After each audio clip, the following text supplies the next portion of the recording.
How we doing? I'm Carlos with Tac One Fabrication. Today we're going to go over the MOLLE panel install in this 2017 Toyota 4Runner. 5th gen 4Runner. This happens to be the TRD Pro Edition. And we have a MOLLE panel system that goes in the rear windows. Also, we have an overhead rack system. The MOLLE panels you can purchase individually or as a set for both passenger and driver's side. The overhead rack system needs to be installed with at least one window panel. So you need to have at least one window panel installed in order to use our overhead rack system. Let's get into it.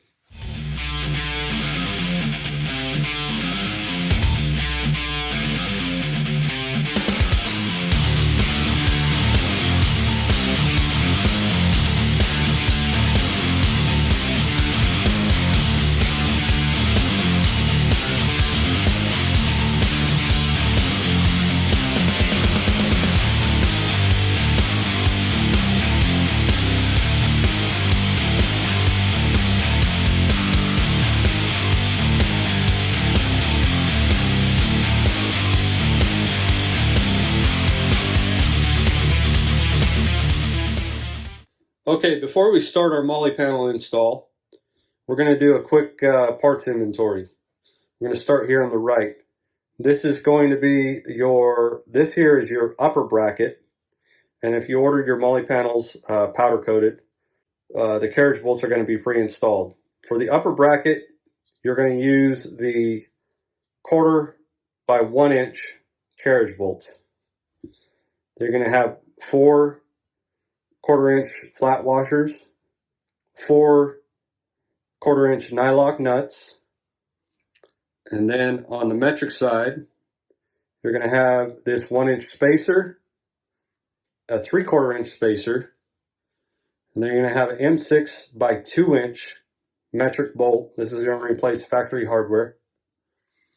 You're going to have an M6 by 1.5 inch metric bolt.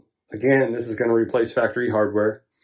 And then you're going to have the metric flat washers, M6 flat washers. You're going to have 2 of those and 2 M6 lock washers to go with these bolts. Moving on to the lower bracket. This is your front lower bracket. It's going to come pre-installed with a 3/4 inch long by 1/4 inch carriage bolt. And pre-installed if you order your parts powder coated. Then this is going to be your lower rear bracket, pre-installed with a 3/4 inch long by 1/4 inch carriage bolt. The tools you're going to need are going to be a deep 10mm deep socket, 7/16 deep socket, of course a ratchet for your sockets, a Phillips head screwdriver, and a flathead screwdriver can be helpful. A small flathead screwdriver can be helpful. Also, a 7/16 open-end wrench can be helpful in some cases. The first thing we're going to do is pop this hook cover off. You're going to twist and pull here. Can be a little bit of a bugger, but you can get it out. There's going to be on the driver's side of this 4Runner is a Phillips head M6 bolt. There's your Phillips head M6 bolt that I pulled out. And then with the 10mm socket, we're going to take out this forward bolt. Here's your forward bolt. Took that out. Then on the upper coat rack hanger, we're going to take out the other 10mm bolt. The owner's got these hooks installed here on the headliner. They're some kind of adhesive is sticking them to the headliner, and I don't want to pull them off. They're kind of in the way. I don't want to pull them off because I don't want to ruin his headliner. I'll let him do that. Okay, we got the upper hook bracket removed, and we're going to reuse this bolt for the upper hook bracket, so keep that close. Okay, we're up in the back of the 4Runner now. We're going to go ahead and get this driver's side panel prepared. First thing we're going to do is we're going to take our upper bracket, get our 1/4 inch flat washers and nylock nuts. We're going to go ahead and install this upper bracket loosely. One thing you need to note is the flat side of the bracket. The flat side of the bracket is going to be toward the rear of the vehicle. So we got to make sure we make a note of that when we install it. That's also going to leave the stud end or the threaded portion of the bolts facing inward. We're going to go ahead and loosely install this bracket with the supplied flat washers, nylock nuts. Then we're going to take our 10mm bolt that I said to make sure you kept close. This is the bolt you took out of the upper hanger hook or hanger bracket. We'll go ahead and throw that through this upper bracket bolt hole. And it can be a little bit of a bear, but you can get it started and get it threaded in there. We're going to take our 10mm socket and just thread it in some more by hand. The MOLLE panels are pretty heavy, but this is enough to hold it in there temporarily for now. So now we're going to take our lower forward bracket or lower front bracket. We're going to take our supplied M6 by 2-inch bolt. We're going to slide the M6 lock washer on first, followed by the M6 flat washer.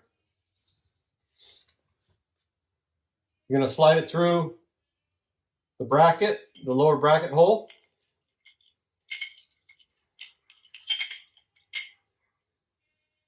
Then you're going to take your 1-inch spacer and put that behind it. So this is how that's set up.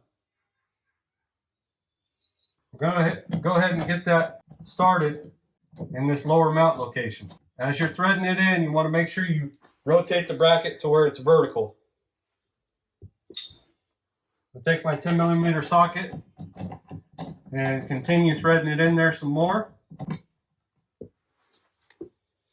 Now I'm going to take my rear bracket, take my M6, my 1.5-inch bolt, slide my lock washer on first, followed by my flat washer. I'm going to slide that through the bracket, followed by the 3/4-inch spacer. I'm going to go ahead and get that started here on the rear lower bracket location. And you're going to want to hold your bracket in the vertical position. Okay, now I've got all my brackets loosely installed. I've got my MOLLE panel hanging there loosely. I'm going to get my 1/4-inch hardware, the remaining 1/4-inch flat washers and 1/4-inch nylock nuts. I'm going to start here on the front. You're just trying to get enough in there to where you can get the bolt started. Or the nut started on the bolt, I should say. So I've got my front one started. I'm going to move back to the rear one. Got the rear one lined up. It's through the slot on the MOLLE panel. I'm going to go ahead and get this nylock nut started. Okay. I've got all my hardware loosely started and fastened.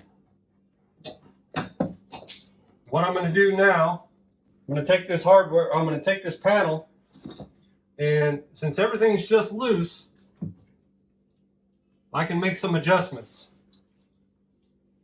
What I try to do is follow the headliner line here and this transition line where the inner plastic paneling comes together. You've got a different color on this 4Runner. This lower panel is black, upper panel is light gray. And what I try to do is line it up to where it's level or parallel between those two lines.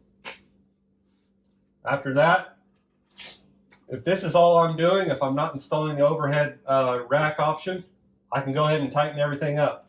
And what I would do is I would tighten everything up in a rotation, just kind of like you tighten up lug nuts on a tire or on a wheel. Just use your ratchet, do it by hand, hold your ratchet as close to the head as you can so you're not putting a bunch of torque on everything, and just feel your way around there and get everything tightened up.